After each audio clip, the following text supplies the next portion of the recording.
Hola a todos, ¿qué tal? ¿Cómo están? Mi nombre es Iván y bienvenidos a su canal Teslamatic. Vamos a continuar con lo que vimos en el video anterior, que era ¿qué debo saber para instalar un variador de frecuencia? Y me sorprende porque este video ha tenido mucha acogida y a su vez también ha surgido ciertas preguntas. En el video indicábamos de que necesitábamos para instalar era verificar el voltaje de operación de mi motor, del variador y la potencia. Pero también verificábamos la parte de control, de fuerza, cómo identificar los terminales, etcétera, la manera de controlar, inclusive verificamos, ¿verdad?, el simulador del Yaskawa J1000, pero vamos a ver más allá, es decir, surgieron ciertas preguntas, por ejemplo, de la aplicación, eso me interesa mucho. La aplicación donde va a ir el variador de frecuencia depende obviamente de dónde yo voy a utilizar ese motor eléctrico. Y aquí es donde vienen dos parámetros muy interrelacionados entre sí, que es el torque y la velocidad con que va a trabajar el motor eléctrico. Ahora, hablando de torque, ¿de qué se viene a la mente? A ver, el torque. El torque no es nada más que la fuerza que va a ejercer un eje para poder rotar, ¿ya? En este caso el motor eléctrico, ¿dónde se generaría el torque? En el eje del rotor, ¿verdad? Y volviendo a esto, nosotros que estamos en el ámbito de tecnología, no sé si han escuchado hablar, obviamente deben haberlo escuchado, del motor o del carro eléctrico Tesla. Como su nombre indica, es eléctrico, entonces ¿por qué va a ser movido por un motor eléctrico? ¿Y por qué es un motor eléctrico? A ver, porque la capacidad que genera de torque es impresionante. Este carro puede alcanzar velocidades de 0 a 100 kilómetros en tan solo 2.8 segundos. Es decir, es un torque impresionante. Y aquí tenemos, ¿no?, el canal de What's Inside que hay dentro de un motor Tesla. Miren, y aquí justamente están destapándolo. Voy a darle play un momentito. Y podemos, miren, ver que lo desarman completamente.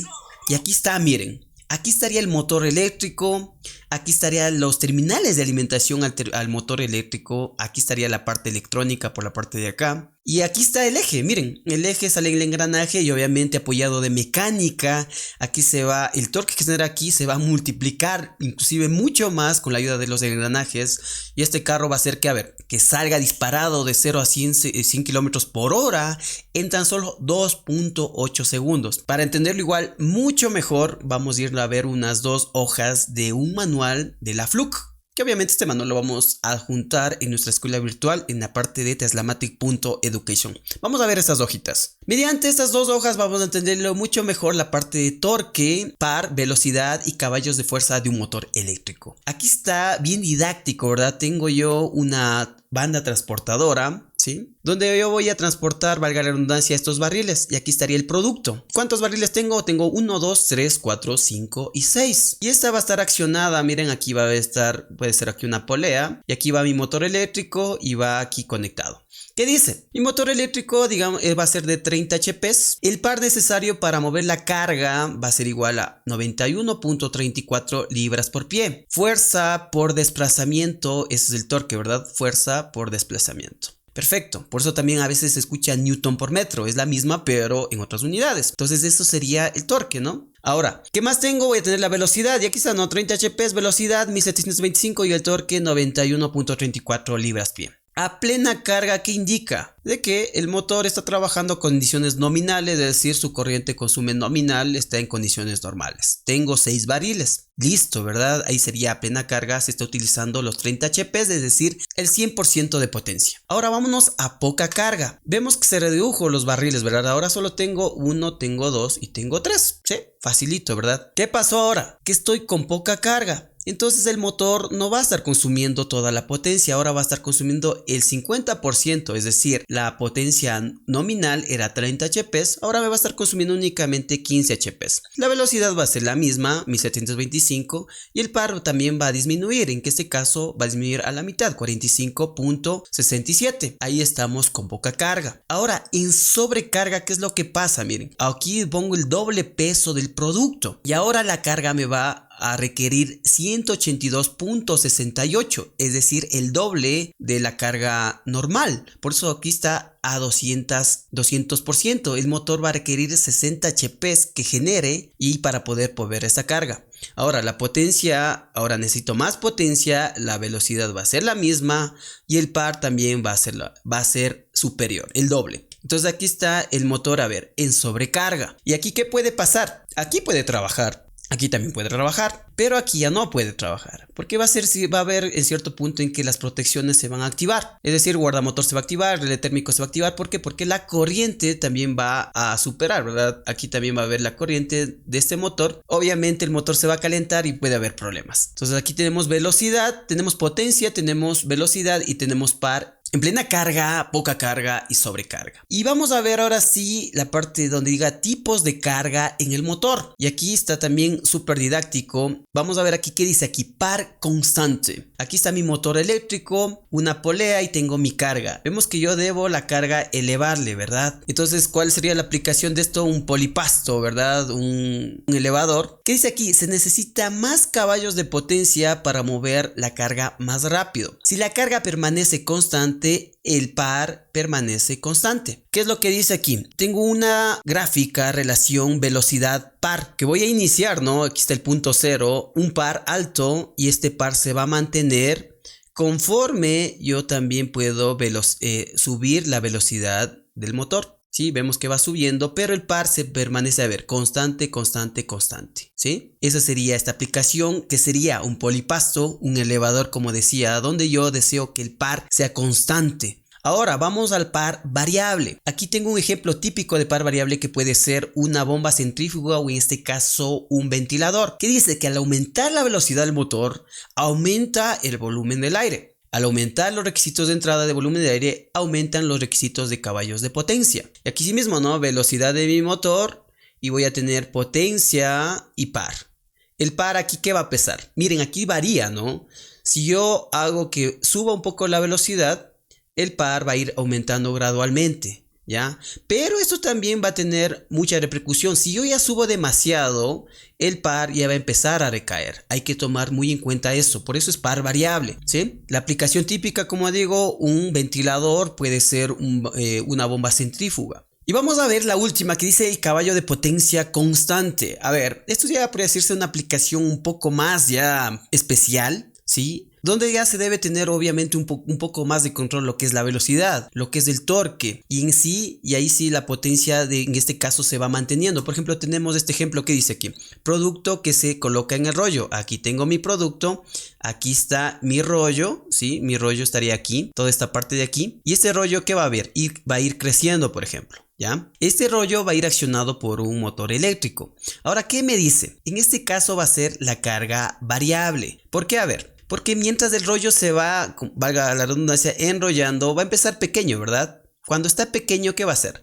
Va a necesitar menos par a velocidad más alta. Que va a necesitar más velocidad, ¿sí? Para que se enrolle, porque hay poco. Al momento de que ya va llenándose el rollo, va haciéndose más grande, ¿qué dice? Se necesita más par ahora a velocidad más baja. ¿Cuál es la conclusión de esto? Que la velocidad del motor debe cambiar conforme el rollo se hace más grande. Y aquí vienen ya, en base a todos estos ejemplos que hemos revisado, ya viene la parte de la aplicación. Como decía, torque y velocidad van muy de la mano, ¿verdad? Y aquí es donde viene la selección de un variador de frecuencia. ¿Cuál debo elegir? Y hay dos tipos. Vengamos para acá, vamos a encontrarnos dos tipos de variadores de frecuencia. El de control escalar y el de control vectorial. Aquí está muy fácil de entenderlo. Mire, el control escalar lo único que hace es imponer en el motor una determinada tensión, frecuencia, una relación, ¿verdad? Velocidad, frecuencia. Tratando de mantener la relación voltaje constante, o sea, VF constante, o sea, el motor trabaja con un flujo aproximado constante. Miren, voy a tener aquí mi frecuencia y aquí va a tener mi voltaje. Entonces, ¿qué dice esto? Conforme sube la frecuencia, digamos aquí 30 Hz, aquí está, digamos, 220 voltios. Cuando sube a 60 Hz, aquí está 440 voltios. Y aquí se responde una pregunta de un suscriptor que me indicaba si cómo conectarle a un motor de que sea un variador de 440 voltios la salida a un motor que tenga 220. Podría ser, ¿no? Pero con cuál sería la condición que no debe sobrepasar los 30 Hz y ahí podría conectar este 220. ¿Y cuál sería la condición? De que sea de control escalar, ¿ya? Entonces, aquí, ¿qué dice? El control escalar es el más utilizado debido a su simplicidad y debido a la gran mayoría de aplicaciones que no requieren alta precisión o rapidez en el control de velocidad y a su vez en el torque también, ¿sí? Cuando tengo torque variable, ahí que utilizo el escalar. En el anterior ejemplo, ¿dónde yo pondría un escalar? Aquí, ¿verdad? en donde yo tengo par variable. Ahí no habría ningún problema, podría colocarle también en una bomba centrífuga. Ahí es donde yo no necesito exactamente controlar la velocidad ni el torque estrictamente a mi motor, ¿ya? Porque un ventilador tranquilamente puede trabajar normalmente, bueno, dependiendo de la aplicación, pero típicamente yo pondría ahí un variador de control tipo escalar. Y miren, y el otro tipo de control sería el control vectorial. ¿Qué nos dice este? Que posibilita atender un elevado grado de precisión y rapidez en el control del par, torque y de la velocidad de mi motor. El control se descompone la corriente del motor en dos vectores. Esto ya es muy más avanzado. Por eso estos variadores de frecuencia ya cuestan más. ¿Por qué? Porque ya es necesario realizar, como dice ya en la electrónica, es mucho más avanzada. ¿Qué es lo que va a hacer? Miren, un vector dice va a controlar la corriente de magnetización o excitación inducida en el rotor del motor. Es decir, esa corriente debe ser controlada para mantener el torque constante en mi rotor de mi motor eléctrico, ¿verdad? Aquí va a haber el torque en el rotor. Esta corriente de aquí de magnetización es controlada por el variador de frecuencia. Y el otro vector dice va a controlar el flujo de corriente y voltaje de línea en el estator, es decir, en el bobinado. El uno controla en el rotor, ¿sí? En la parte móvil donde se genera el torque, y el otro va a controlar la corriente y el voltaje en el bobinado. Como dice más, se regula separadamente el par y el flujo. El control vectorial puede ser realizado por sensorless o con retroalimentación, o sea, sin sensor y con retroalimentación. Entonces, cuando yo utilizo un sensor, dice que requiere la instalación, obviamente, de un sensor que convierte el movimiento del eje del motor en una señal eléctrica proporcional. Puede ser un resolver o puede ser un encoder que va al variador de frecuencia, y ahí es donde se realiza el control, y es un control por eso digo ya más especial. Descompone la corriente en vectores, como vimos anterior, control de torque a cualquier velocidad, eso es muy importante, ¿no? Miren, a cualquier velocidad, es decir, hasta 5 Hz bien baja, yo puedo mantener un torque estable. Inclusive dice con el eje detenido. Por eso me he utilizado esto ya en motores ya, por decirse, de precisión. Podría decirse que es un paso anterior ya a la parte de los servomotores. Implementación, como indicaba, con mayor complejidad. Yo voy a necesitar ya mi retroalimentación. Ya la programación es un poco más, podría decirse, un poco más avanzada, basada en ecuaciones especiales dinámicas, ya, es decir, ya los microprocesamientos, es decir, el control por microprocesador es un poco ya más avanzado. Y el vectorial sin sensor es similar al control vectorial con sensor, pero con limitaciones con control de torque a velocidades muy bajas. Implementación sencilla como un escalar.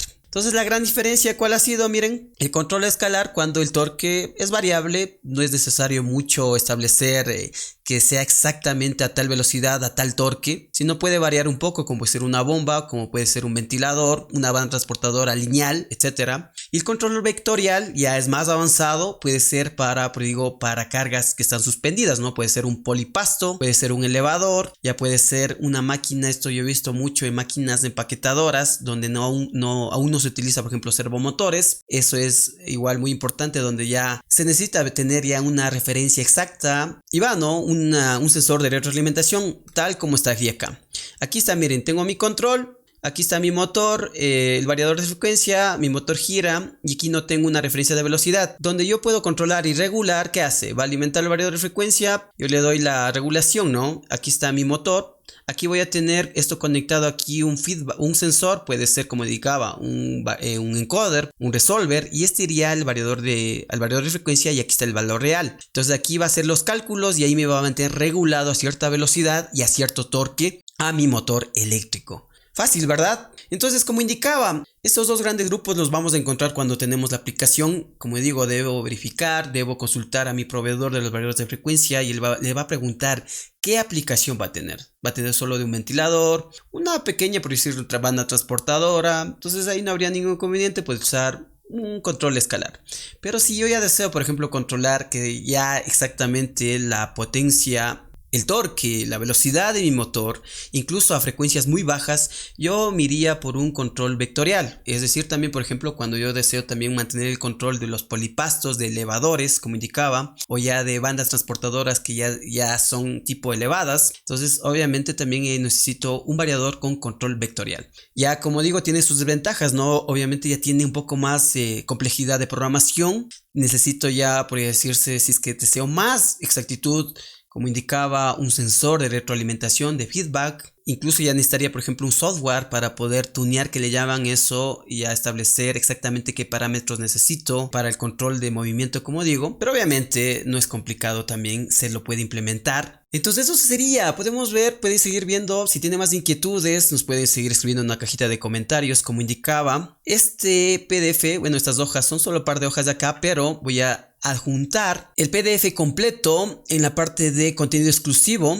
¿Sí? Nos venimos a la parte de info y PDFs exclusivos y aquí está, ¿no? Solución de problemas del motor y variador. Miren, de la comprobación básica al diagnóstico avanzado. Este manual es también súper bueno. Es de la FLU, como indicaba. Y aquí está, ¿no? Para que lo puedan descargar directamente. Aquí está el link. Está en nuestra escuela virtual teslamatic.education. Asimismo, por favor, pueden ver los cursos que estamos ofertando. Tenemos el de logo, tenemos de la parte de electricidad industrial, tenemos la de lectura de diagramas eléctricos industriales, diseño de diagramas eléctricos con ePlan Electric. No se olviden también, por favor, de suscribirse a nuestro canal. Seguimos subiendo mucho más contenido. Mi nombre es Iván, por favor, cuídense mucho y nos vemos en la próxima.